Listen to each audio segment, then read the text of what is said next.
All right, guys, selling with your tenant in place. We're going to talk about it this morning. We get this question all the time as a sales agent, just before you put your property on the market, the do's and don'ts. Stay tuned.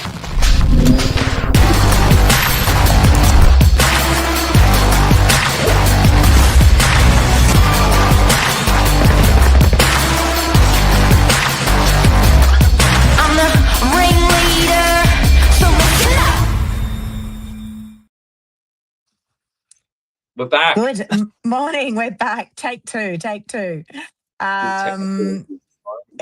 Yeah, a few little technical hitches. What can you do? All right. So big topic, Billy, this one. So, you've got a tenant in place. The amount of phone calls we get a week where, landlords, and rightfully so, are concerned. They're like, well, A, can I sell the property with the tenancy in place? And B, what does the property even look like? If we can't ask the tenant to move out and we can't do much to the property, which is the truth, right? You can't do a lot with a tenant in place. It's tricky to style. You certainly can't paint and carpet and do all that sort of stuff. So what do you do? And look, we sell properties all the time with tenants in place. So we've got some great tips for you guys. We've got some great advice for you. And as I said, this is a question that we are addressing all the time. So Billy, let's just first and foremost, let's talk about what happens if there is a tenancy in place. What happens with that tenancy? Well, depending on the lease agreement, you've got two different types of lease agreements. One's a fixed term period, so it's still got duration time left before it finishes, and another is a month to month or a periodic agreement where it's just on a rolling contract. So depending on those two, to be honest, not a lot. And I suppose I do a lot of phone calls to the tenants as well and giving them the news the property's coming on the market for sale, and it can be really rattling for people, makes them super nervous, and understanding why, because they're not going through this very often. And so just approaching that with a bit of empathy and a bit of understanding goes a really long way.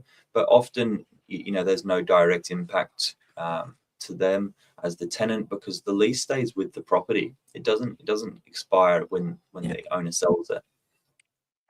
That's exactly right. So, however, on the flip side, if you have, or if a landlord/tenant has what's called an expired lease, which means that the fixed term lease has expired, it is just a 30-day termination once a property has been sold unconditionally. So not great news for the tenant. No, but right? I know. Yeah, with notice periods, it's a funny one. You try to sort of give people as much of a heads up as you can, and to begin with, there's a 2 weeks notice of sale to say that the property is coming on the market. So that that sort of gets the ball rolling, and obviously sometimes the tenant opts to move out themselves, and so you're sort of working through that process as well. Yeah, that's exactly right. So what can and can't you do to a property to prepare it for sale when there is a tenant in there? Look, the truth is, guys, there's not a huge amount that you actually can do. You can't go in, we can't go in and paint because there is someone living in the property. We can't go in and carpet because there's someone living in the property. So it kind of limits what we can do. So we get creative. And I always like to favour the tenant in this situation. I'm one of those agents that I'm a big believer in. If you look after people, things are going to go a lot better. And that's definitely the situation here when you've got a tenancy in place. So I love to, with the landlord's permission, I love to offer up what's called a rental rebate for the property to assist with the selling of the property. So we negotiate a certain amount of rent off the property per week for the tenant. As an example, $100 a week. The tenant will get off their rent, and we actually rebate it back to the tenant at the end of the selling process.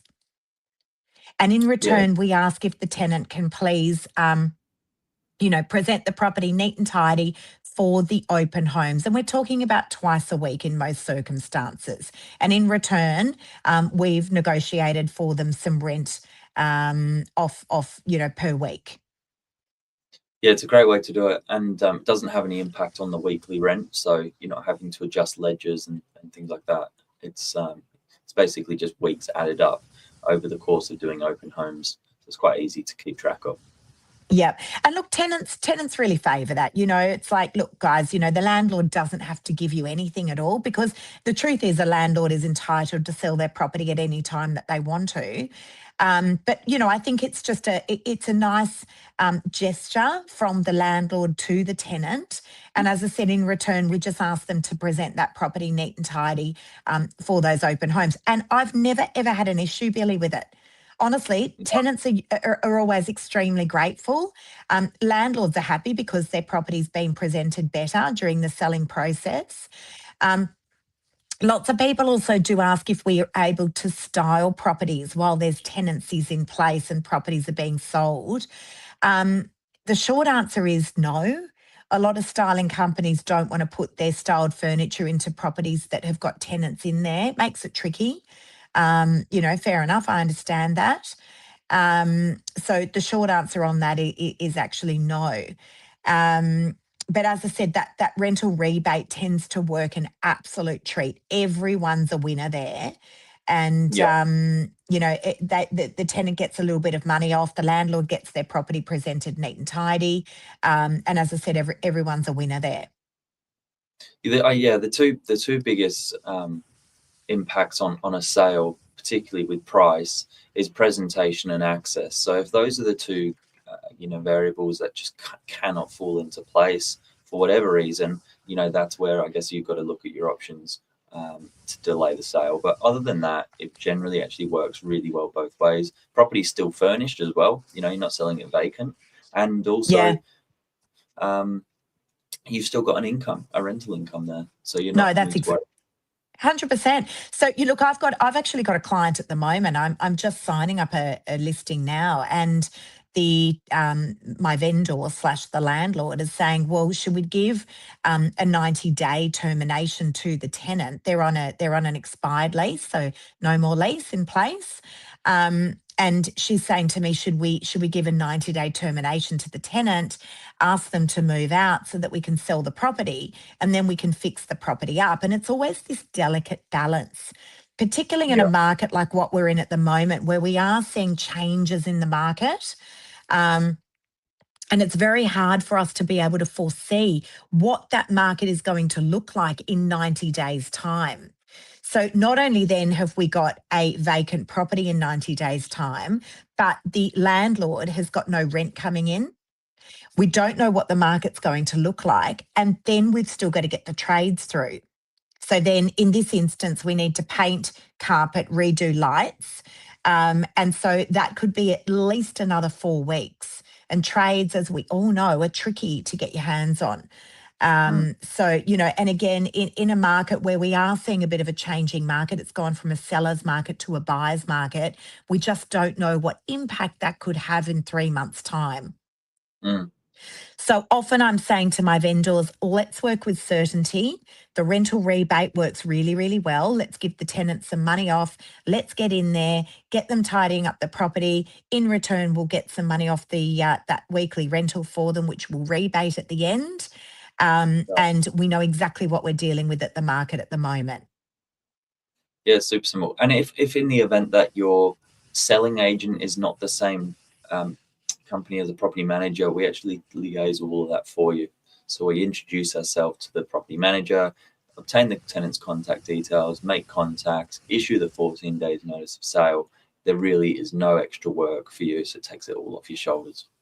Absolutely. And I just want to add to this one, guys, like a lot of people, when they're looking to sell their property, they naturally think to go with the managing agent. So I had this scenario the other day. I actually appraised a really good property. It was in DY, that's in a core area that I work in. And the landlord slash vendor turned around and said, actually, we're going to go with the managing agent. And when I looked up who the managing agent was, it was an agent that does absolutely 0 transactions in the area. There's a high chance they actually don't know the area whatsoever. There's a high chance they don't have a database in the area whatsoever. And but they opted to go with the managing agent. We can absolutely sell properties that are managed by other agencies. We do it all the time. All Yeah. the time. There is a difference between the property management department and the sales department in a real estate agency. There's a vast difference. Yeah. A vast It's difference. yeah, we're quite experienced in dealing with, never have troubles. Actually make some really nice relationships with tenants, and obviously we're fortunate being a big rental business as well. If in the event they're looking to move out, we can often assist with that process as well. So it's a good network. Definitely. So, in short, Billy, you can definitely sell with a tenant in place. There Yep. are definitely certain things that we can do to ensure that we are getting the absolute best price for your property with the tenant in place. As a landlord, you've still got that weekly rental income. We can look at Yep. doing that rental rebate, which we rebate at the end of the selling process so that it won't affect that weekly rental. Tenants are happy, landlords are happy, real estate agents are happy. It's a win for everyone. Win-win. Yeah. Any other questions? Drop us a line. Happy to help and tailor it to your situation. 100%. Have a great day, guys. Billy, have a good one. Happy See ya. birthday, Thomas. Happy birthday, Thomas. See you later. See you Bye. guys.